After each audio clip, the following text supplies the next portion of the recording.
He was just a human guard repairing alien armor, when her unexpected giggle changed everything. "That tickles, human. Do it slowly." In that moment, the Queen's vulnerability shattered all expectations of power. What began as a simple repair would become the first thread in a bond that would save their ship, their lives, and ultimately forge an alliance across species. Kale stepped into the repair bay expecting standard carbon plating and titanium alloy. The air hummed with the familiar scent of lubricant and ozone he knew from countless maintenance shifts, but instead of the usual rack of human armor awaiting service, he found the Queen standing motionless in the center of the room, her protection glimmering under the work lights. It was nothing like the rigid plates he was trained to mend. This material seemed to breathe, its surface shifting with a subtle rhythm that defied all engineering principles. His toolkit felt suddenly primitive. The wrenches and sensors designed for hard metallic interfaces appeared useless against this organic complexity. Each tool in his hand seemed to belong to another age, another way of thinking about protection. The armor's surface gave slightly under his tentative touch, responding with a warmth that no metal could ever possess. It felt like touching living skin stretched over some unseen structure, sensitive and reactive in ways that made his standard procedures irrelevant.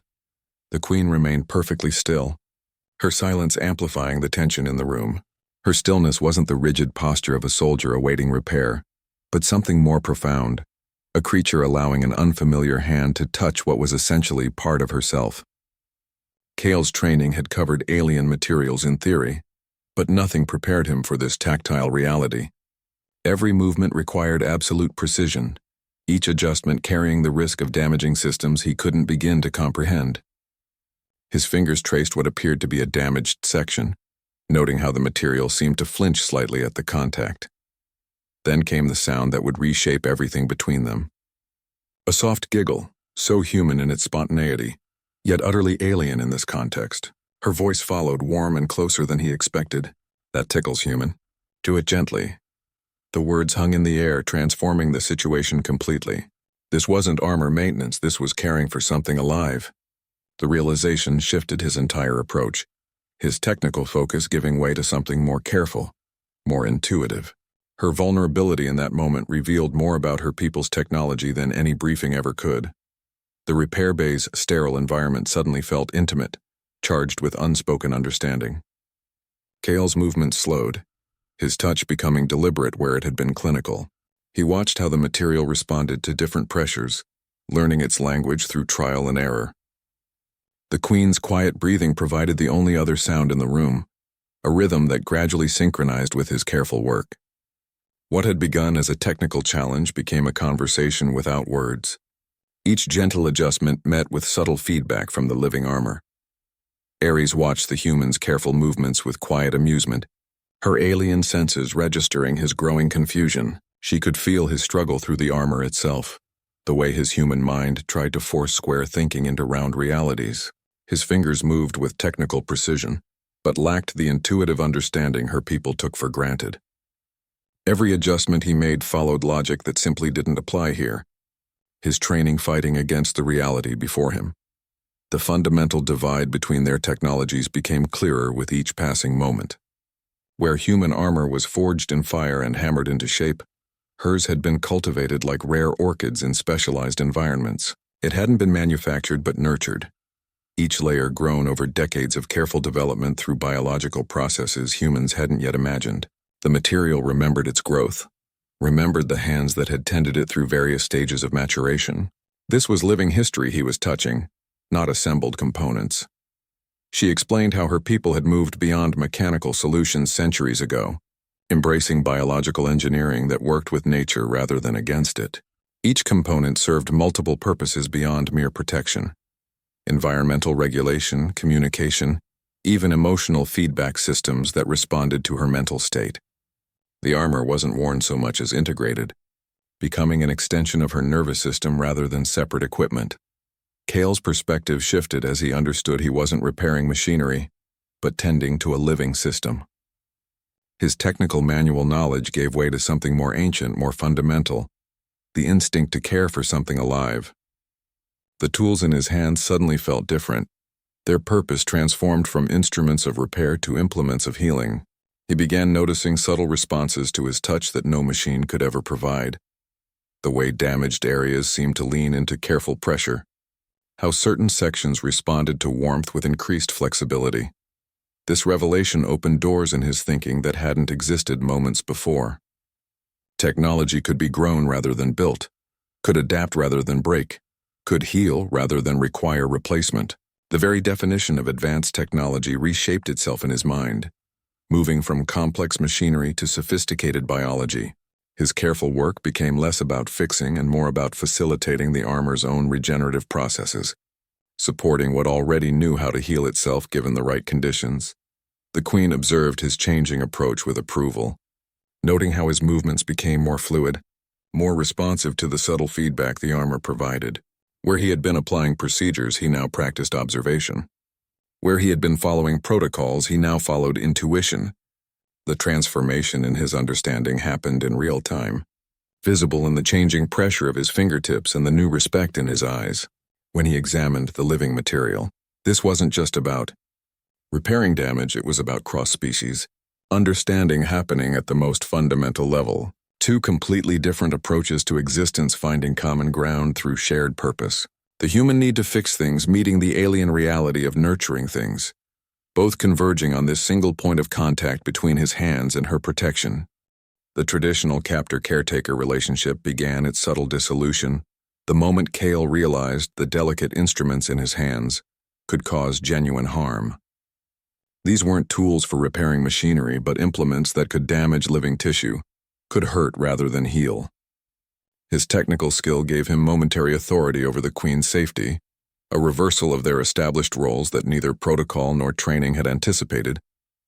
The guard held power over the monarch in that repair bay, his human hands determining whether her protection would be restored or further compromised. Her revealed vulnerability created an intimacy that no formal interaction could have achieved. The Queen's admission of sensitivity acknowledged his temporary control, while maintaining her inherent dignity. This wasn't weakness displayed, but trust offered, a calculated risk that redefined their dynamic completely. The giggle had broken the formal barrier that separated human from alien, captor from captive, technician from royalty. That spontaneous sound equalized them in ways that deliberate gestures could never accomplish, creating common ground where only difference had existed before. Her request for gentle handling confirmed his authority in that space while simultaneously guiding its exercise. She wasn't commanding but suggesting, not ordering but inviting collaboration. This subtle exchange would later prove crucial when larger decisions needed making, when trust would matter more than protocol. Kale's initial nervousness transformed into focused care under this new understanding. His movements became less about following procedures and more about responding to need, his technical precision yielding to empathetic attention. The repair shifted from service to shared experience, from duty to partnership. They weren't guard and prisoner in that moment, but two beings working toward common purpose. Kale found himself anticipating the armor's responses, rather than merely reacting to them, learning its language through careful observation. The Queen's subtle guidance came through slight adjustments of her posture, barely perceptible shifts that indicated comfort or discomfort with his techniques. This silent communication bypassed their species difference, creating understanding at a level words could never reach. The power dynamic continued its quiet inversion as the work progressed. Where Kale had initially approached the task with mechanical detachment, he now worked with the concentration of a surgeon performing delicate surgery. The Queen's trust demanded responsibility rather than inviting dominance, her vulnerability requiring protection rather than exploitation. His technical skill became service rather than control, his knowledge applied for her benefit rather than his authority. This transformation happened gradually, almost imperceptibly, like light changing at dawn. The repair bay's sterile environment became a neutral territory where titles and roles mattered less than competence and care. Kale found himself seeing not an alien prisoner but a person whose safety depended on his skill and attention.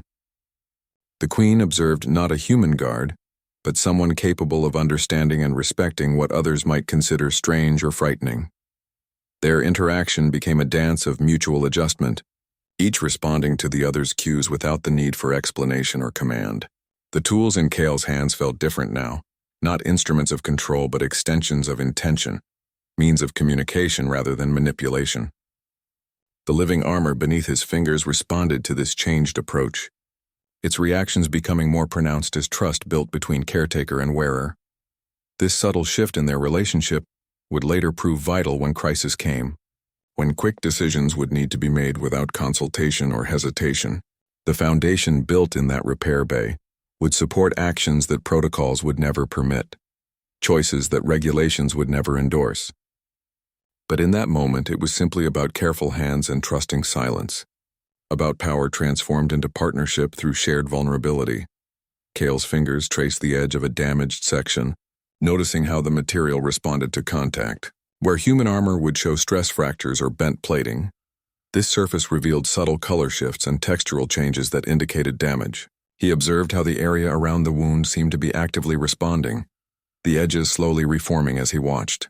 The material possessed regenerative capabilities that made human self-repair systems appear primitive by comparison. Its healing wasn't mechanical patching, but biological regeneration, cells reorganizing themselves to restore integrity. Each discovery underscored the vast technological divide between their civilizations. The armor could adapt to different threat profiles, its density and flexibility adjusting to anticipated dangers before they even materialized. It communicated status through bioluminescent patterns that shifted across its surface, a language of light that conveyed complex information without words. Its resilience came from organic flexibility that distributed impact forces, rather than attempting to block them outright, a principle fundamentally different from human armor design. The Queen explained these functions with casual familiarity, as if describing ordinary garment care. What seemed miraculous to Kale represented everyday reality for her people.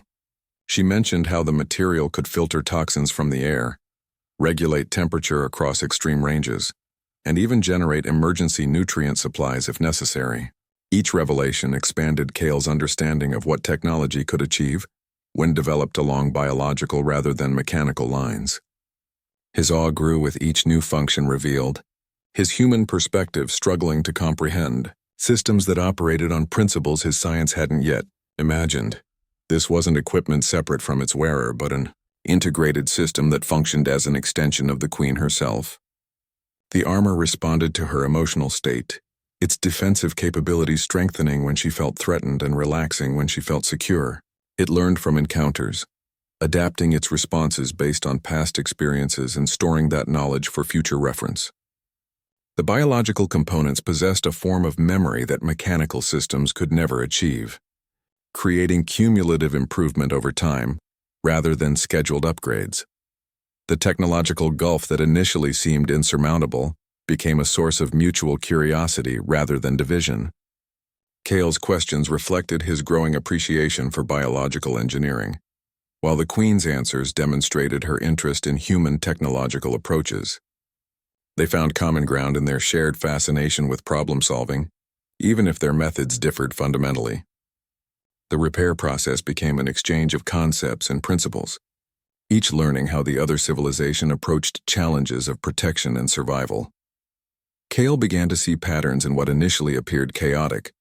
The armor's responses followed biological logic rather than engineering rules, its functions emerging from organic processes rather than designed systems. This understanding allowed him to work with the material's natural tendencies rather than against them, supporting its innate healing capabilities rather than imposing external fixes. His human hands learned to read the subtle signals it provided, recognizing when to apply pressure and when to withdraw, when to encourage and when to simply observe. The Queen watched his growing comprehension with interest, noting how quickly he adapted to concepts that should have been alien to his technological background. His willingness to learn signaled a flexibility that her own people sometimes lacked, an openness to new paradigms that might prove valuable in the challenges ahead. The technological divide became less about superiority and more about difference, two distinct paths of development that each offered unique advantages and limitations. This shared exploration of technological principles created a foundation for future collaboration, demonstrating that their species could learn from each other despite their different approaches.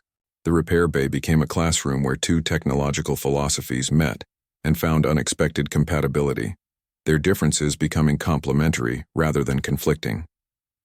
What began as a simple maintenance task evolved into the first step toward technological exchange that would eventually benefit both civilizations. The armor itself seemed to respond to this cross-species interaction, its healing processes accelerating as Kale's understanding improved. The biological systems recognized his respectful approach and cooperative intent, responding with increased cooperation of their own. This mutual adaptation previewed the larger integration that would eventually occur between their peoples, suggesting that biological and technological systems could find common ground when approached with curiosity and care. Kale's hands moved with deliberate care across the armor's surface, each touch conveying more than technical intention. The physical contact created an unforeseen intimacy that neither regulation nor custom had anticipated. Where interspecies interaction typically meant maintained distances and formal protocols, here there was only the quiet space between his working hands and her living protection. The repair bay's sterile environment became charged with unspoken communication, each gesture carrying weight beyond its practical function. Her reactions to his touch revealed unexpected sensory connections that crossed species boundaries. The subtle flinch when he applied pressure to certain areas, the almost imperceptible lean into his palm when he found the right technique. These responses spoke of neural integration far beyond any human-machine interface. The ticklish sensation she had revealed wasn't merely physiological, but indicated deep interconnection between wearer and armor, a symbiosis that made his every action personally felt. This biological feedback loop transformed simple maintenance into shared experience. Cross-cultural encounters often falter when sensory cues are misinterpreted, when one species' comfort becomes another's violation. Yet here they navigated this delicate territory through mutual adjustment rather than misunderstanding. Her willingness to express vulnerability demonstrated growing trust that bypassed conventional diplomatic channels. She didn't mask her reactions but allowed them to guide his work, creating a feedback system more effective than any instructional manual. Kale adapted his technique in response to these subtle signals, learning to read the armor's responses as one might learn a new language. His pressure lightened where she indicated sensitivity. His movements slowed where haste caused discomfort. This mutual adjustment became their first unspoken agreement, a collaborative rhythm that needed no verbal confirmation. They developed a shared vocabulary of touch and response that transcended their biological differences. The intimacy of this exchange foreshadowed deeper connection yet to come. In the careful dance of his hands and her reactions, they established patterns of trust that would later prove crucial. His respect for her vulnerability mirrored in his gentle approach, her trust evidenced in her continued openness to his unfamiliar techniques. This physical dialogue created bonds that words alone could never forge, building understanding at the most fundamental level of sensory experience. They discovered that beneath their biological differences lay common ground in response to careful touch. In the universal language of gentleness and respect, the armor's living nature made it a medium for this exchange, translating intention into sensation and response into understanding. What might have been merely functional became profoundly personal, each adjustment carrying emotional weight alongside practical purpose. This unexpected intimacy would later serve as foundation for more significant collaborations, proving that connection often begins not with grand gestures, but with careful attention to small sensitivities. The repair bay's quiet space became ground zero for understanding that would eventually bridge civilizations, all starting with the simple act of one being tending carefully to another's protection. Their species' future relationship was being written in the language of gentle hands and trusting responses, in the unspoken agreement that care transcends difference. The moment stood as testament to how technological interaction can become personal connection when approached with respect and attention. Where protocols demanded distance, curiosity created closeness. Where regulations specified procedure, empathy guided action. This intimate exchange between human hands and alien technology demonstrated that the most advanced systems still respond best to fundamental human qualities: care, attention, and respect for the living. This was no routine maintenance check. The repair work Kale performed carried the urgency of recent combat. The armor's damage telling a story of violence narrowly survived. What appeared as subtle discoloration and textural changes represented the aftermath of weapons fire that had breached defenses thought to be impenetrable. Each damage section spoke of incoming projectiles or energy bursts that had tested the armor's legendary resilience. The Queen's vulnerability extended beyond personal safety into strategic consequence. Her protection represented one of her people's greatest technological achievements, now proven fallible. Enemy forces had developed new weapons specifically designed to counter grown materials, suggesting an arms race escalating into biological warfare. Where conventional arms had failed against the Queen's protection, these new systems could disrupt cellular regeneration and interfere with neural integration. The damage patterns indicated weapons that attacked the armor's living components, rather than attempting to breach its physical structure. This tactical evolution demonstrated how technological advantages in warfare remain temporary, how today's breakthrough becomes tomorrow's vulnerability. The repair bay's isolation emphasized their temporary safety, a fragile bubble of calm between engagements. Kale worked with the awareness that threat detection systems could alert at any moment, that the next attack might come before the armor regained full functionality. His movements carried the weight of imminent danger, each adjustment made with the understanding that time represented their most limited resource. The Queen's calm demeanor belied the strategic significance of their situation. Her captured status suddenly seemed secondary to the larger military implications unfolding around them. His human perspective provided unexpected value in this crisis. Where her people's scientists might approach the damage through established biological protocols, Kale's mechanical background offered alternative insights. He noticed structural weaknesses that biological engineers might overlook, observed stress patterns that suggested reinforcement strategies outside their normal practices. His unfamiliar perspective became an asset rather than limitation, his different way of seeing things revealing solutions her people hadn't considered. The urgency of their situation amplified the developing connection between them. Shared danger created bonds that peaceful interaction might have taken years to forge. Each careful adjustment of the armor carried consequences beyond personal comfort. Each successful repair increased their chances of survival.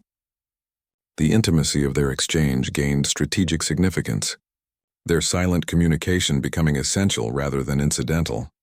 Kale found himself working not just as a technician, but as a guardian, his human hands tending to technology that represented a crucial military advantage. The repair became a race against unseen enemies who had already demonstrated their ability to damage what was thought to be indestructible. His every action carried the weight of potential future attacks, his success or failure influencing outcomes far beyond the repair bay. The Queen observed his focused work with renewed appreciation, recognizing how his unconventional approach might provide solutions her people needed. Their cultural differences became strategic assets rather than barriers, his human ingenuity complementing her people's biological mastery. The pressure of their situation forged collaboration where protocol might have maintained distance. Necessity overcoming tradition. This urgent repair session would later be recognized as a turning point, not just in their personal relationship, but in the larger conflict. The insights gained through their cross-species collaboration would inform new defensive strategies, blending biological resilience with mechanical reinforcement. The damage that had seemed like setback became opportunity, the vulnerability that had created risk also creating possibility. They worked in the knowledge that their time was limited, that safety was temporary, that the next challenge could arrive at any moment. This awareness sharpened their focus, eliminating unnecessary hesitation and reinforcing their developing trust. The repair bay became a sanctuary under siege, a place where two species found common purpose in the face of shared threat, their cooperation becoming their greatest defense against whatever came next. Kale's questions began tentatively, his curiosity overcoming protocol as he worked. He asked about the material's origins, its properties, its care requirements, basic technical inquiries that should have yielded straightforward answers. Instead, her responses challenged everything he understood about technology itself. Where he saw functional equipment, she described living art. Where he thought in terms of specifications and performance metrics, she spoke of harmony and balance. His utilitarian approach met her aesthetic philosophy, creating friction that would eventually generate new understanding between them. She explained how her people viewed technological development as artistic expression, each creation reflecting cultural values beyond mere function. Their grown materials represented centuries of biological artistry. with master crafters spending decades perfecting cultivation techniques that balanced form and function. This contrasted sharply with human technological progress, which prioritized efficiency and standardization over beauty and individuality. Her description revealed how technological approaches mirror cultural priorities, how what a society builds reflects what that society values most deeply. Their conversation moved beyond material science into art and philosophy, as she described the aesthetic principles guiding her people's technological development. She spoke of symmetry and balance not as abstract concepts but as functional requirements, of beauty as practical necessity rather than decorative afterthought. The armor's flowing lines and organic patterns serve specific purposes beyond visual appeal, its form following function in ways human engineering rarely achieved. Kale began seeing the elegant logic in this approach, recognizing how biological solutions often surpassed mechanical ones in both efficiency and beauty. The Queen in turn showed interest in human technological approaches, asking about manufacturing processes and material science with genuine curiosity.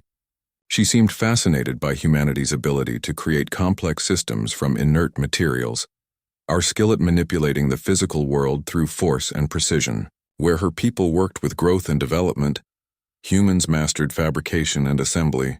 Both approaches had strengths and limitations. Both reflected different relationships with the natural world and different understandings of progress. This exchange of perspectives laid groundwork for future collaboration that would blend their technological philosophies. Kale's practical human viewpoint offered fresh insights into problems her people had approached the same way for generations. His questions revealed assumptions they had never questioned, his different way of thinking highlighting possibilities they had overlooked. Similarly, her biological approach suggested solutions to human technological challenges that mechanical thinking had failed to solve. They discovered that their technological differences complemented rather than conflicted, that each civilization's approach addressed gaps in the other's methodology. Human precision could enhance biological systems, while biological adaptability could humanize mechanical solutions. This realization would later prove crucial when they faced challenges requiring integrated approaches. When neither technological philosophy alone would suffice, the repair bay became an impromptu symposium on cross-cultural technological exchange, its sterile environment transformed by the flow of ideas across species boundaries. Tools and technical manuals lay forgotten as they explored fundamental questions about technology's purpose and meaning. What began as practical instruction became philosophical discussion, the damaged armor serving as living example of concepts that transcended cultural differences. This unplanned cultural exchange through technology demonstrated how shared practical tasks can bridge ideological divides. Their mutual focus on solving a concrete problem created common ground where abstract discussion might have failed. The armor's need for repair provided neutral territory for exploring differences without confrontation, for comparing approaches without judgment. The foundation they built through this technological conversation would support the larger alliance forming between their peoples. Their ability to find common ground in technical philosophy suggested they could find agreement in larger matters as well. The repair that had begun as simple maintenance became the first step toward understanding that would eventually span star systems, proving that sometimes the deepest cultural exchanges happen not in formal meetings but in quiet rooms where hands are busy and minds are open. Kale's understanding reached a deeper level as he realized the armor wasn't something she wore but something that was part of her. His repair work involved biological components completely foreign to human experience. Living tissue with cellular structures that responded to his touch with organic sensitivity. The material beneath his fingers possessed circulatory systems that distributed nutrients, neural networks that processed information, regenerative abilities that surpassed any mechanical self-repair. Standard human techniques could have caused actual harm to these delicate systems, his usual approaches potentially damaging what needed careful nurturing. The armor responded to both physical damage and emotional states, its performance directly tied to the Queen's comfort level. When she felt at ease, the material maintained optimal flexibility and responsiveness. When tension entered her posture, the armor subtly stiffened in protective response. This biological integration meant Kale's gentle approach actually improved repair effectiveness, his careful touch facilitating natural healing processes rather than imposing external solutions. The request for slowness wasn't about personal preference but technical necessity. Haste could disrupt delicate biological functions. This biological nature demanded a healer's touch over engineer's precision. Where human technology required exact measurements and specified tolerances, this living system responded to intuitive care and respectful attention. Kale found himself working with the material's natural tendencies rather than against them, supporting processes that already knew how to heal given the right conditions. His role shifted from technician to facilitator, from repair specialist to healing assistant. The armor's complexity revealed itself through subtle details Kale learned to recognize. Slight color variations indicated circulatory flow. Textural changes signaled cellular activity. Temperature fluctuations reflected metabolic processes. Each observation deepened his appreciation for biological engineering that operated on principles completely different from human technology. The material didn't just protect, it lived, breathed, and responded in ways no manufactured substance ever could. This understanding transformed Kale's entire approach. His movements became more fluid, more responsive to the biological feedback the armor provided. He learned to work with its rhythms rather than imposing his own, to follow its natural healing patterns rather than applying standardized procedures. The Queen's guidance through subtle cues helped him understand what the material needed, her connection to the armor providing insights no technical manual could offer. The biological integration between wearer and protection created repair challenges unlike anything in human experience. Damage to the armor registered as personal injury, repairs felt as personal care. This intimate connection explained why the Queen had trusted him with such delicate work. His respectful approach recognized the armor's living nature rather than treating it as equipment. Her willingness to allow this contact demonstrated remarkable trust in his character and sensitivity. Kale's growing comprehension of the armor's biological nature would later prove crucial when more significant damage occurred. His ability to work with living systems rather than against them would save both the armor and its wearer in situations where conventional repair methods would have failed. This knowledge represented the beginning of true cross-species understanding, the first step toward integrating biological and technological approaches that would benefit both civilizations. The repair process became a lesson in biological principles that human science had only theorized. Kale witnessed cellular regeneration happening in real time, observed neural networks rerouting around damaged areas, saw circulatory systems restoring nutrient flow to injured sections. Each phenomenon demonstrated biological solutions that mechanical engineering had never achieved, showing how living systems could outperform manufactured ones in adaptability and resilience. This revelation about the armor's true nature marked a turning point in Kale's perspective on technology itself. He began seeing biological solutions where he would have previously sought mechanical ones, understanding that the most advanced systems often mimicked natural processes. The Queen's protection stood as living proof that technology could be grown rather than built, could heal rather than require replacement, could integrate rather than merely interface. Their technical exchange naturally blossomed into broader curiosity as the repair work continued. What began as focused questions about materials and methods gradually opened doors to deeper understanding between them. The armor repair became an unexpected gateway to learning about each other's worlds, cultures, and ways of thinking. Each adjustment of the living material seemed to unlock another layer of questions, each answered response creating space for further inquiry. Protocol strictly discouraged personal conversation between captor and prisoner, regulations clearly separating their roles and limiting interaction to necessities, yet the intimacy of their situation and the shared focus on the delicate work created conditions where rules felt increasingly arbitrary. Kale found himself asking about the armor's origins despite knowing he shouldn't, his professional curiosity overcoming regulations that suddenly seemed ill-suited to their reality. The questions came naturally, emerging from genuine fascination rather than interrogation. The Queen answered with more detail than necessary, offering context and background that transformed technical explanations into cultural insights. Her responses included stories of master growers who tended the armor through its development, descriptions of the specialized environments where such materials were cultivated, explanations of the philosophical principles guiding their biological engineering. Each answer revealed another facet of her people's approach to technology and life, painting a picture of civilization that valued harmony with natural processes. Psychological principles suggest that shared tasks often build rapport across cultural divides more effectively than formal diplomacy. Their mutual technical interest provided neutral ground where social barriers could be temporarily set aside. The focused work allowed them to interact as technician and client, rather than captor and prisoner, creating space for genuine exchange that bypassed their official roles. This common purpose became the foundation for understanding that would eventually transcend their circumstances. Her curiosity about human technology emerged gradually. Questions about manufacturing processes and material science that mirrored his earlier inquiries. She asked about Earth's approaches to problem solving, about how humans balanced efficiency with sustainability, about the philosophical underpinnings of their technological development. Her interest felt genuine rather than strategic, reflecting the same fascination with difference that had driven his own questions. This reciprocal interest signaled important shifts in their dynamic. Where interaction had been largely one-sided, it now became truly mutual.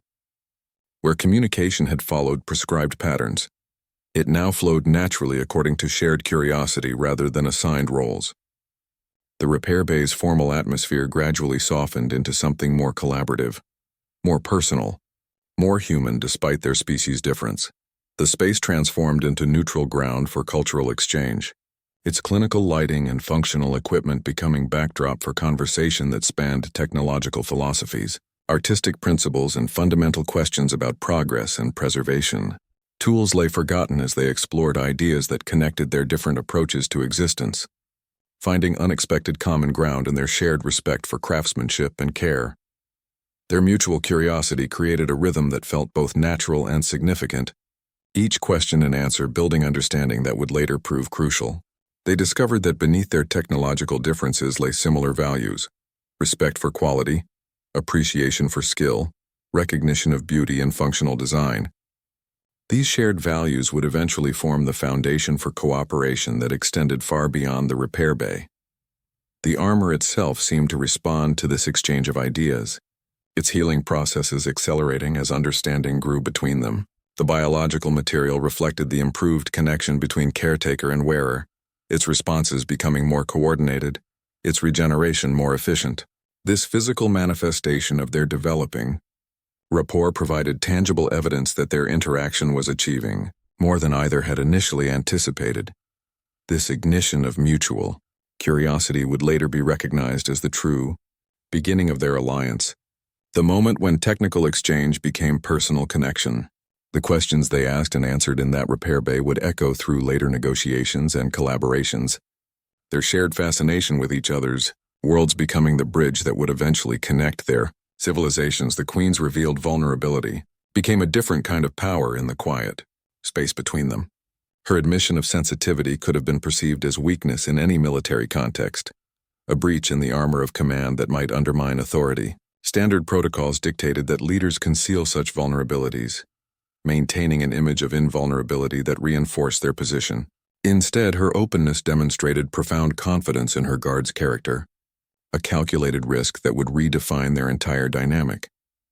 This approach reflected alien leadership philosophies that valued authenticity over projection of strength.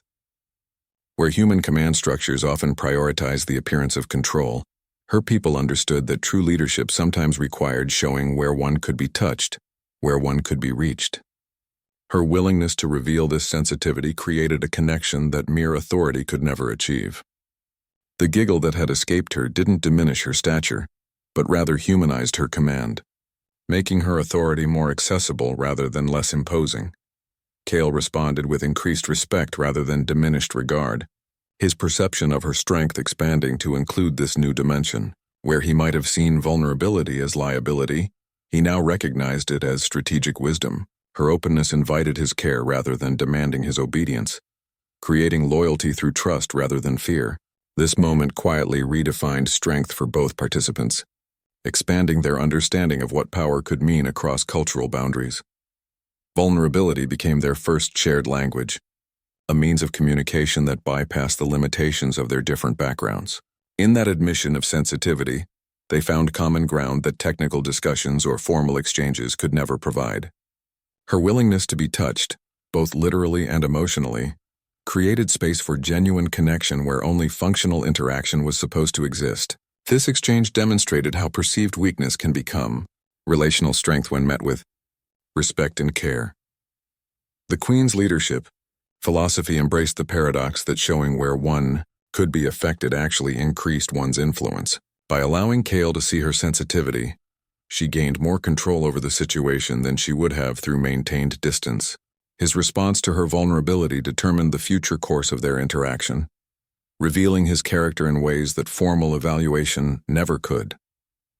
This approach transformed the repair from a technical procedure into a test of mutual respect. Their interaction demonstrated how vulnerability, when offered intentionally, can build trust faster than demonstrated authority. The Queen's openness created immediate intimacy that years of formal interaction might not have achieved. This accelerated trust would later prove crucial when quick decisions needed making, when seconds mattered more than protocol. The foundation they built through this exchange of vulnerability would support actions that regulations would never permit. This redefinition of strength through vulnerability would eventually influence how both their peoples approached leadership and alliance. The Queen's alien philosophy, demonstrated through simple personal interaction, offered alternatives to human concepts of power and control. Kale's respectful response demonstrated human capacity for understanding beyond cultural programming, showing that empathy could cross species boundaries when given opportunity. The moment stood as quiet revolution against conventional wisdom about power dynamics. Their interaction proved that strength isn't always about what you can withstand, but sometimes about what you're willing to show, what you're willing to share. This new understanding would eventually ripple through their respective command structures, influencing how both species approached diplomacy, leadership, and cross-cultural interaction. Vulnerability became their bridge, their common ground, their first true meeting point. In that repair bay, with tools in hand and barriers down, they discovered that sometimes the strongest position is the one that allows for gentle handling, that acknowledges sensitivity, that trusts enough to show where one can be touched. This revelation would eventually save lives, forge alliances, and create understanding where only difference had existed before. Kale's touch had interacted with specific neural interface points designed for functions only the Queen should access. These connection nodes served as direct pathways between the armor and her nervous system, channels meant for her exclusive use that now responded to unfamiliar human contact. The tension emerged from this breach of design intention, systems created for one being's use now answering to another's touch. The armor's biological programming recognized contact where none should exist, creating responses that defied its original parameters. The ticklish sensation indicated interface activation rather than malfunction. His touch had stimulated neural pathways that normally responded only to her specific biological signature, triggering reactions the system interpreted as legitimate input. This activation demonstrated unexpected compatibility between human neurological responses and alien biological systems. The armor recognized his touch as valid stimulation despite its foreign origin, suggesting underlying biological similarities that transcended their apparent differences. Comparative biology often reveals unexpected parallels across species that evolved in completely different environments. Neurological responses particularly show remarkable conservation across evolutionary divides, with similar nerve-ending configurations and stimulus reactions appearing in creatures separated by light years of development. The ticklish response represented one such conserved reaction, a universal neurological response to light, unexpected touch that served similar protective functions across species. This shared reaction suggested common evolutionary solutions to common problems of sensory protection. Both beings found themselves surprised by this neurological compatibility. The Queen hadn't anticipated that a human could trigger responses designed specifically for her physiology. Her systems had been calibrated to reject foreign contact, to recognize only her unique biological signature. That Kale's touch could activate these interfaces suggested either flaw in her people's understanding of biological uniqueness or unexpected commonality between their species' nervous systems. This revelation challenged assumptions about how different they truly were. Kale equally hadn't expected his touch to produce biological effects on alien technology. He approached the repair as mechanical work, expecting to manipulate materials rather than interact with living systems. The armor's responsive nature continually surprised him. But this neurological reaction represented something deeper than previous responses. His touch wasn't just affecting material properties but triggering neural responses, creating sensations that reflected actual biological processes rather than mechanical feedback. This compatibility suggested fundamental biological commonality that their outward differences had masked. Beneath the alien appearance and advanced technology lay nervous system responses that mirrored human reactions to similar stimuli. The ticklish sensation represented more than amusing reaction. It indicated shared neurological wiring that crossed species boundaries. This discovery would eventually influence how both peoples viewed their relationship, suggesting they might have more in common than their technological differences indicated. The armor's response patterns began making new sense as Kale understood their neurological basis. Where he had seen random reactions, he now recognized systematic neural activation. His touch stimulated specific pathways that produced predictable responses once he understood their purpose. This knowledge transformed his approach from guesswork to informed interaction, his movements becoming more precise as he learned which touches activated which responses. The repair work gained new efficiency as he worked with the armor's neurological patterns rather than against them. This neurological compatibility would later prove crucial when more significant interface became necessary. The discovery that human touch could interact with alien neural systems opened possibilities for cooperation that extended far beyond armor repair. It suggested that their species might interface technologically in ways previously thought impossible, that biological commonality could support integration where mechanical differences created barriers. This single ticklish response hinted at future collaborations that would blend their technologies through biological compatibility rather than mechanical adaptation. The moment stood as quiet revelation about the fundamental similarities that underlie apparent difference. Two species separated by evolution and technology discovered they shared basic neurological responses, that laughter could cross species boundaries when triggered by similar stimuli. This biological commonality would eventually become the foundation for understanding that transcended their technological differences, proving that sometimes the deepest connections begin with the simplest shared reactions. Kale's careful movements began to follow patterns that felt almost ceremonial, his hands tracing the armor's contours with a rhythm that belied his technical training.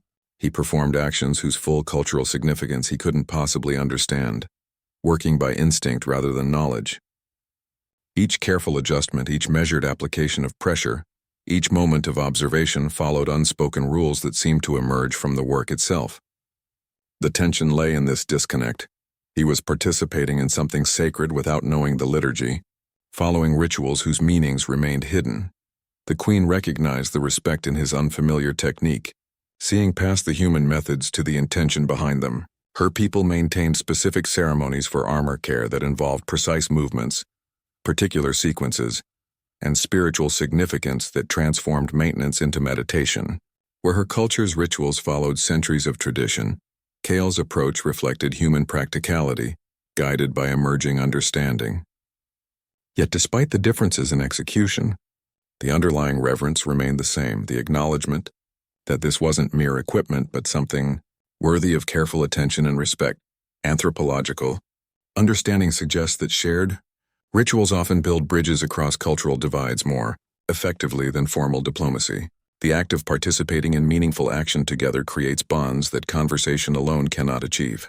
Though executing human methods with human tools, Kale captured the essential spirit of her people's armor rituals: the careful attention, the respectful handling, the recognition of the armor's living nature. His imperfect approach achieved perfect understanding at the spiritual level that mattered most. She appreciated the intention behind his technique more than she would have valued perfect imitation of her people's methods. His willingness to learn the armor's language, to respond to its needs, to treat it with care. These demonstrated understanding that went beyond technical skill. The ritual wasn't in the specific movements but in the attitude behind them, not in the traditional patterns but in the present attention. This shared moment transcended technical procedure to become something more meaningful, something that connected them across their cultural differences. The repair transformed into their first joint ritual, a ceremony of care that blended human practicality with alien tradition. The dim glow of the repair bay provided atmosphere that felt almost sacred, the otherworldly light creating space where technical work could become spiritual practice. The sparks dancing between Kale's fingers as he worked took on symbolic significance, representing not just energy transfer but the connection forming between them. Each careful adjustment became a silent prayer for understanding, each successful repair a small miracle of cross-cultural collaboration. This ritualistic approach to the repair work created foundation for future ceremonies they would share, establishing patterns of cooperation that would later extend beyond technical tasks. The Queen's quiet observation of his work became participation in the ritual, her guidance through subtle cues providing the structure his unfamiliarity lacked.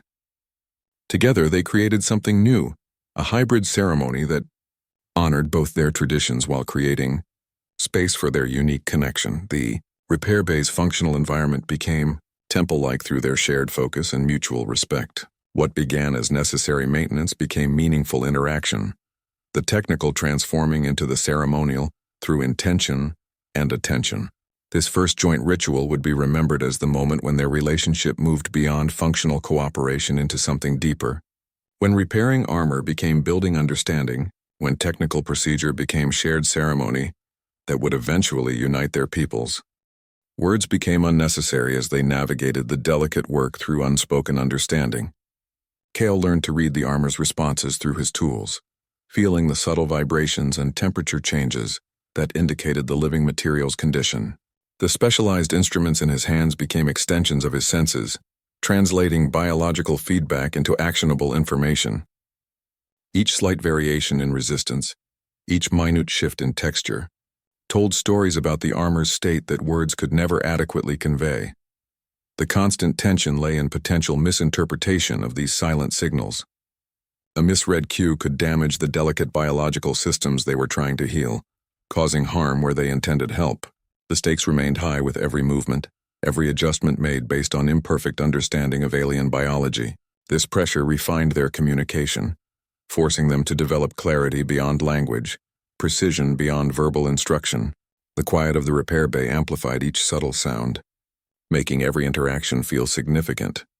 The Queen guided his actions through nearly imperceptible movements, a slight tilt of her head indicating approval, a subtle shift in posture signaling discomfort, a barely noticeable change in breathing pattern suggesting he'd found the right approach. Her silent direction proved more precise than words could have been, bypassing the limitations of technical terminology and translation issues. They developed a rhythm that felt almost musical in its coordination, each movement flowing into the next without hesitation or confusion. This wordless partnership previewed the combat coordination that would later save their lives. The silent understanding they developed in the repair bay would translate directly to battlefield situations where verbal communication proved impossible. They were learning each other's patterns and responses under pressure, building trust that would function instinctively when seconds mattered most. The Queen's subtle guidance taught Kale to anticipate her needs while his attentive response showed he could be trusted with her safety. The repair bay's quiet intensity fostered this development, its isolated environment eliminating distractions that might have hindered their focus. The constant hum of life support systems provided a backdrop against which their silent communication stood out clearly. Each successful nonverbal exchange built confidence in their growing partnership, each properly interpreted cue strengthening the bond forming between them. They were building a language of movement and response that needed no translation. Kale's human intuition complemented her alien experience, creating a synergy that neither could have achieved alone. His different perspective helped him notice patterns she might have overlooked, while her expertise provided context for his observations. This blending of viewpoints allowed them to solve problems that might have stumped either working separately. Their silent communication became a tool for combining their strengths without the friction that verbal discussion might have introduced. They learned each other's patterns before truly knowing each other, understanding how the other responded to stress, challenge, and success through observation rather than conversation. This knowledge would later prove invaluable when they faced situations requiring perfect coordination, without time for discussion or planning. The foundation they built through silent work would support actions that saved lives and changed outcomes, all because they learned to communicate without words in a quiet repair bay under pressure. The development of this nonverbal understanding demonstrated how communication often works best when stripped down to essentials. Without the complication of words, they focused on what mattered: the work, the trust, the shared purpose. This silent partnership would become their greatest advantage when words failed or danger demanded quiet, proving that sometimes the most effective communication happens without a single word being spoken. Kale's approach to the armor shifted fundamentally as he recognized its living nature. He began treating the protection not as equipment to be fixed, but as something worthy of genuine care, his hands moving with consideration that went beyond technical requirements. This new perspective contradicted everything his training had taught him about handling military gear. Where manuals emphasized efficiency and functional manipulation, this biological system demanded respect and careful attention. The tension between his ingrained methods and the armor's needs created constant adjustment in his technique. The living material responded better to gentle encouragement than forceful correction. His light touch produced results where pressure would have caused resistance or damage. This gentle technique improved repair outcomes significantly, the armor healing faster and more completely under careful attention than it would have with standard procedures. The biological system seemed to recognize his respectful approach, cooperating with his efforts rather than fighting them. This demonstrated how empathy could achieve what technical skill alone might lack when dealing with living technology. The Queen observed his changing approach with quiet approval. She noticed how his hands moved with newfound reverence, how his tools were applied with consideration rather than force. This technological empathy mirrored the personal understanding growing between them, each reinforcing the other. How he treated her protection reflected how he might eventually treat her, the care shown to the armor signaling his character more clearly than words ever could. The technology became a medium through which their relationship developed, a shared focus that allowed connection to grow naturally. His earlier technical focus gave way to something more holistic, more connected. Where he had seen components and systems, he now saw integrated wholeness. Where he had applied procedures, he now offered support. This shift in perspective transformed the repair from mechanical task to healing practice, from technical challenge to caring interaction. The armor's responses confirmed the value of this approach, its biological systems functioning better under empathetic attention than they would have under purely technical care. This development of technological empathy would later prove crucial when facing greater challenges. His ability to work with living systems rather than simply on them would make the difference between success and failure in critical moments. The Queen's trust in his growing understanding would support decisions that regulations might have forbidden, actions that required seeing technology as partner rather than tool. The armor itself seemed to recognize this empathetic approach, its biological components responding with increased cooperation. Damaged areas healed more quickly, neural networks reconnected more smoothly, circulatory systems restored function more completely. This physical confirmation reinforced the value of treating advanced technology with the same consideration one might show a living being. The repair work became dialogue rather than monologue, exchange rather than imposition. Kale discovered that technological empathy required constant attention and adjustment. He learned to read subtle signals that indicated comfort or distress in the living systems, responding with appropriate changes in technique. This responsive approach proved far more effective than following fixed procedures, allowing him to adapt to the armor's changing needs throughout the repair process. The biological technology taught him flexibility where his training had emphasized consistency, adaptation where he had learned standardization. This empathetic interaction with alien technology would eventually influence how humans approached their own technological development. The lessons learned through caring for the Queen's protection suggested new ways of thinking about human-machine interfaces, new possibilities for creating technology that worked with users rather than simply for them. The repair bay became classroom and laboratory, its lessons extending far beyond the immediate task. The armor stood as living proof that the most advanced systems often respond best to the most fundamental human qualities: care, respect, and attention. Kale's technological empathy demonstrated that sometimes the bridge between different ways of thinking isn't built through better engineering, but through better understanding. Not through superior technology, but through deeper connection.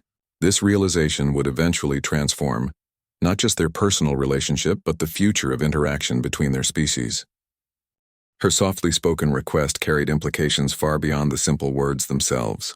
The phrase "do it gently" might have been interpreted as basic technical guidance under different circumstances, a straightforward instruction about pressure or technique.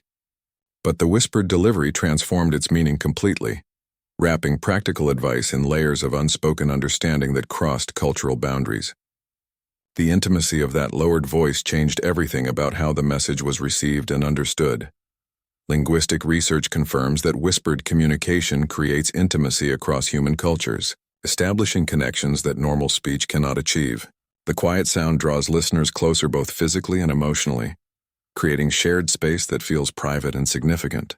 This universal human response to whispering translated perfectly across species lines, the Queen's soft tone achieving exactly what it would have among humans, creating sudden closeness, suggesting confidentiality, inviting trust.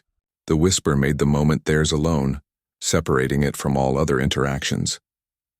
Kale heard the respect woven through her instruction, recognizing that this wasn't command but request, not order but invitation.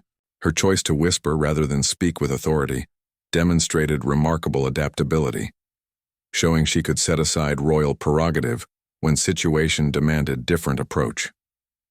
This flexibility signaled intelligence that went beyond mere cleverness, revealing emotional awareness that would later prove crucial in their relationship. The whisper acknowledged his temporary control over her safety while maintaining her inherent authority. Through the choice to request, rather than demand, the gentleness she asked for applied to far more than physical repair work. It became unspoken guideline for their entire developing relationship, a principle that would guide their interactions long after the armor was restored. Her request suggested careful handling of egos and emotions, respectful attention to boundaries and sensitivities, patient approach to understanding and collaboration. These few words established pattern for how they would treat each other going forward, setting standard of consideration that would eventually extend to their people's interactions. The whisper became their first private language, a coded communication that only they understood in its full significance. Where others might hear simple instruction, they would remember the context, the unspoken meanings, the shared experience that gave those words weight beyond their literal meaning. This private understanding created foundation for trust that would later support decisions made under pressure, actions taken without consultation, risks accepted based on mutual understanding rather than explicit agreement. Her use of his name in that intimate context added another layer of significance, personalizing what might have remained formal interaction. The fact that she knew his name surprised him, suggesting she had taken interest beyond what protocol required. Using it in that whispered moment made the exchange feel specifically about them as individuals rather than representatives of their species or positions. This personal recognition deepened the connection the whisper created, making the moment feel genuinely rather than procedurally intimate. The whispered words would echo through their developing relationship, becoming reference point for understanding that grew between them.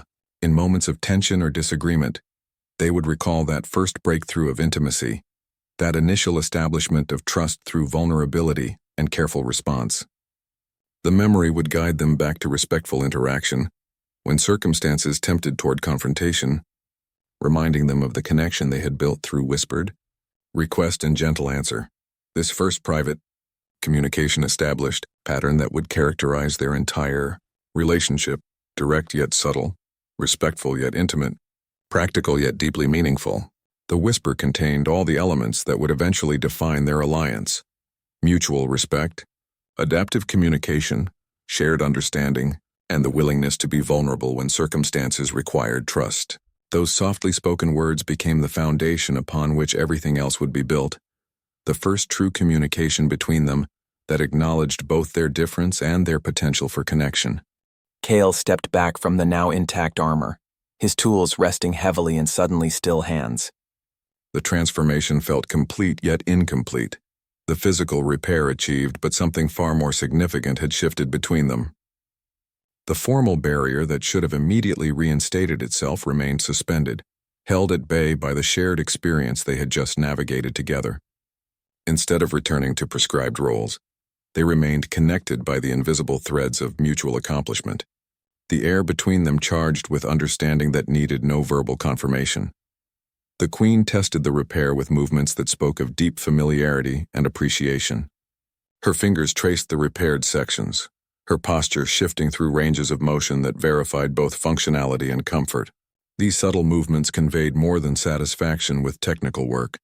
They acknowledged the care and attention behind the repair, the respect shown to something personally significant. Her inspection became silent conversation, each adjustment and response communicating approval more eloquently than words could achieve. Task completion often reinforces relationship bonds in ways that shared challenges or conversations cannot. The successful repair created a foundation of trust and capability that would support their future interactions. They had solved a problem together, navigated uncertainty as partners rather than adversaries, and achieved something meaningful through combined effort. This shared success established precedent for collaboration that would eventually extend far beyond the repair bay. She acknowledged his skill, with a single nod that carried more meaning than any formal commendation could have conveyed. That slight inclination of her head recognized not just technical competence, but the empathy and adaptability he had demonstrated. It signaled approval of his character as much as his work, validation of his approach rather than just the results. This simple gesture bridged their cultural differences, creating a moment of perfect understanding that needed no translation. Kale felt pride that transcended mere duty fulfillment, satisfaction that went deeper than successful task completion. This wasn't about following orders or meeting expectations. It was about having connected across immense difference, about having understood something profoundly alien and responded appropriately. His achievement felt personal rather than professional, significant in ways that performance evaluations could never capture. The quiet satisfaction settled in him like something permanent, something that would influence his future choices and perspectives. The repaired armor stood between them as physical testament to their first collaboration, its restored surface gleaming under the work lights. Every carefully tended section told story of their evolving relationship, each repaired area reflecting moments of understanding and adjustment. The living material seemed different now, transformed by their shared attention into something that represented their connection as much as it provided protection. This tangible evidence of their successful partnership previewed what they might achieve together in future challenges. Their moment of shared accomplishment stretched beyond what protocol would have allowed. Yet neither moved to break the connection. The repair bay's usual sounds seemed hushed, the normal activities of the ship fading into background to this significant silence between them. They had created something together that hadn't existed before, not just restored protection, but foundation for trust that would eventually support decisions and actions far beyond this room. This success previewed the partnership that would later save lives and change outcomes. The skills they had developed working together, the communication, the trust, the mutual respect, would prove invaluable when facing greater challenges. The repair that had begun as simple duty had become proving ground for collaboration that would eventually span species and star systems. They had learned how to work together before they even knew they would need to, developing understanding that would later make all the difference. The finished repair left them both changed in ways neither could have predicted when Kale first entered the bay. They had crossed boundaries that should have remained firm, built connections that regulations should have prevented, created understanding that difference should have made impossible. The armor stood whole between them, but so did something else, the beginning of what would become the most important alliance of their time. That single unexpected laugh between human and alien became the foundation for everything that followed. It bridged species differences that should have kept them apart, and ultimately saved civilizations that might have destroyed each other. Their story reminds us that the most profound connections often form not through grand gestures, but in quiet moments of shared vulnerability. When curiosity meets gentleness, it builds bridges where strength and fear would only create walls. Sometimes the future hinges not on power, but on a simple request spoken softly in a repair bay. Do it gently. That initial giggle echoed far beyond the repair bay's confined space. its sound waves carrying implications that would ripple through their entire relationship. The spontaneous laughter broke through tension that had accumulated over weeks of strict captivity protocols and unspoken hostility. Where formal interactions had followed prescribed patterns and maintained careful distance, this unexpected sound created an opening for genuine humanity to emerge. The moment became a reference point they would both return to, a touchstone of shared experience that transcended their official roles and species differences. Laughter between captor and prisoner explicitly violated numerous regulations designed to maintain clear boundaries and prevent emotional connections. Protocols existed specifically to prevent such moments of levity, recognizing how humor could undermine formal hierarchies and complicate established power dynamics. Yet this breach of protocol created something more valuable than maintained distance could ever achieve. It created understanding. It created connection. It created the possibility of seeing each other as individuals rather than representatives of their species or positions. The shared moment of amusement became foundation for trust that regulations could never mandate. Kale would recall that sound during coming conflicts, the memory surfacing in moments of tension or danger. The Queen's unexpected giggle became symbolic of their shared humanity, a reminder that beneath the armor and titles and interspecies differences lay capacity for connection. This memory served as anchoring point when circumstances turned difficult, providing psychological strength derived from that initial breakthrough in understanding. The sound echoed in his mind during battles and negotiations, a touchstone of what they had achieved together. The Queen would remember his respectful response to her vulnerability with equal clarity. His immediate adjustment of technique, his careful attention to her comfort, his willingness to adapt his approach, these demonstrated character that protocols could never reveal. His reaction to her unexpected show of sensitivity showed understanding that went beyond technical skill or training. This memory would influence her decisions in future interactions, providing evidence of his trustworthiness when tougher choices needed making. This first laugh tilted their world on its axis, shifting perspectives that had seemed fixed and immutable. Where they had seen captor and prisoner, they now saw potential partners. Where they had followed regulations, they now recognized their limitations. The moment reoriented their entire relationship, creating possibilities that simply hadn't existed before. That sound broke the silence between them. Humor became their unexpected bridge across cultural divides, their shared language when words failed, their common ground when differences seemed overwhelming. The psychological bonding effect of shared laughter transcended their species difference, creating connection that formal diplomacy might have taken years to achieve. That single spontaneous sound accomplished what careful protocols and regulated interactions could not. It made them real to each other. It made them human and alien in the best sense of both words. The giggle represented a breakthrough in understanding that would support all their future interactions, proving that sometimes the most formal barriers fall to the simplest human responses. Their world had shifted in that moment, and neither would ever see their relationship the same way again. The memory of that sound, that shared moment of unexpected connection, would guide them through challenges yet to come, reminding them that understanding often begins not with grand gestures, but with simple human moments that transcend all the rules and regulations designed to prevent them. The laugh had changed everything, and nothing would ever be quite the same again. Kale discovered damage patterns that revealed extraordinary defensive capabilities as he worked.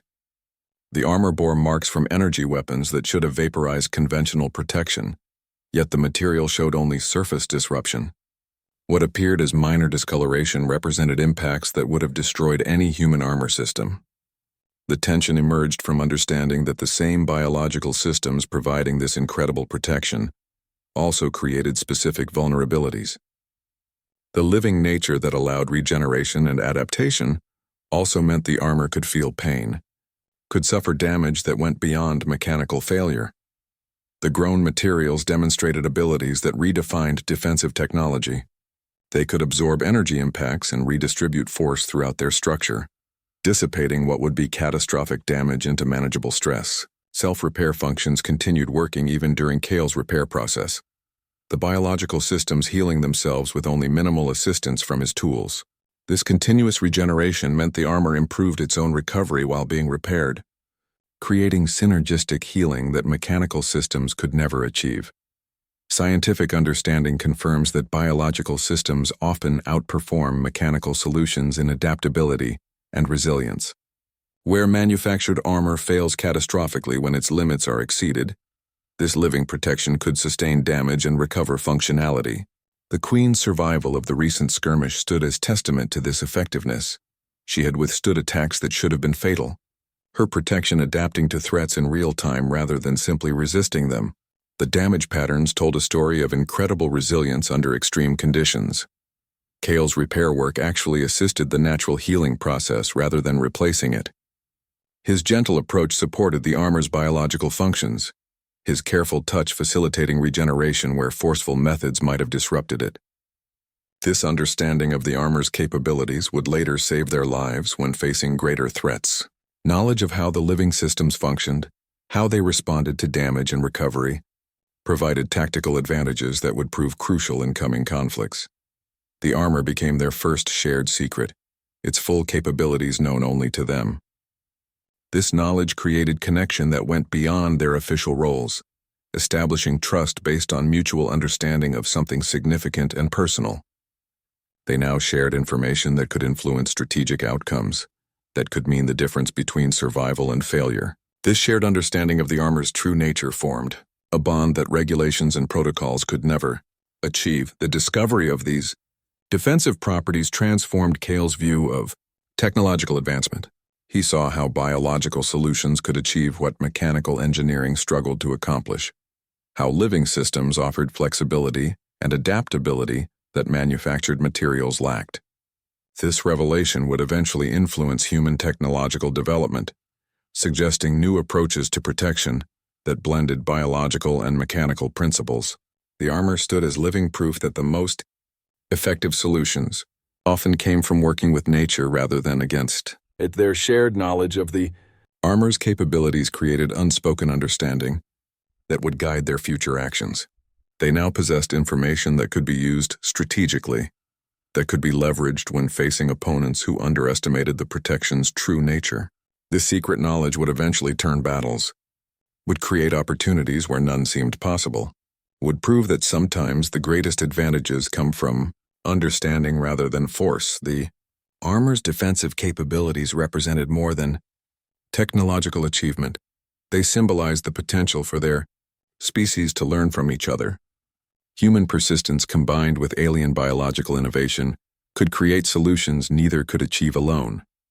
This understanding began with careful repair work in a quiet bay, with shared discovery of what living technology could accomplish when treated with respect and understanding. The protection that saved the Queen's life would eventually help save their future together.